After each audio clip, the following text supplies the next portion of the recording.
Assalamualaikum warahmatullahi wabarakatuh.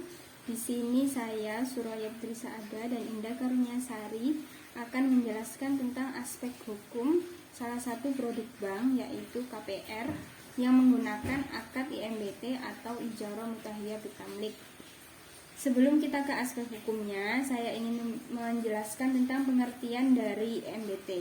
IMBT adalah akad penyedia dana yang bertujuan untuk memindahkan hak guna atau manfaat dari suatu barang dari pihak satu ke pihak lain dengan opsi pemindahan kepemilikan barang. Kemudian ada peraturan OJK yang mengatur tentang akad ijarah.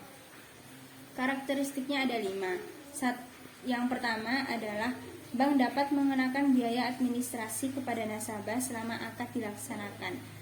Kemudian yang kedua, bank dapat meminta nasabah untuk mengganti rugi barang yang rusak selama masa sewa. Kemudian yang ketiga, bank dapat mengajukan review ujroh apabila akad ijarah ini dirasa merugikan kedua belah pihak atau salah satu pihak. Kemudian yang keempat yaitu bank dapat menambahkan biaya asuransi atas barang yang disewa. Kemudian yang terakhir, bank dan nasabah dapat menyepakati cara pembayaran, yaitu pembiayaan sewa dan angsuran sekaligus. Kemudian ada fatwa dari DSN MUI. DSN MUI memutuskan bahwa apabila dua belah pihak ingin melakukan akad ijarah mutahiyah bitamlik, maka harus menyelesaikan akad ijarahnya dulu, baru melakukan akad IMBT. Demikian, selanjutnya akan dijelaskan oleh Indah.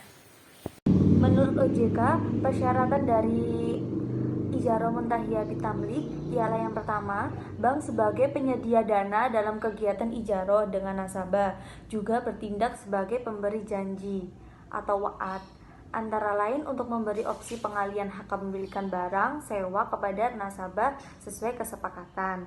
Yang kedua, perpindahan kepemilikan suatu aset dari bank kepada nasabah dapat dilakukan jika aktivitas penyewaan telah berakhir atau diakhiri kepada nasabah dengan membuat akad terpisah. Yang ketiga, barang sewa harus dinilai dan diidentifikasikan secara spesifik dan dinyatakan dengan jelas. Yang keempat, barang yang disewakan harus berupa benda berwujud sudah tersedia atau siap pakai. Yang kelima, bank dan nasabah menuangkan kesepakatan pembiayaan dalam perjanjian tertulis, dan dapat juga akad IMBT dilakukan secara lisan dan perbuatan atau tindakan yang terdokumentasi serta dapat dilakukan secara efektivitas berdasarkan kesepakatan para pihak sesuai prinsip syariah dengan ketentuan peraturan perundang-undangan.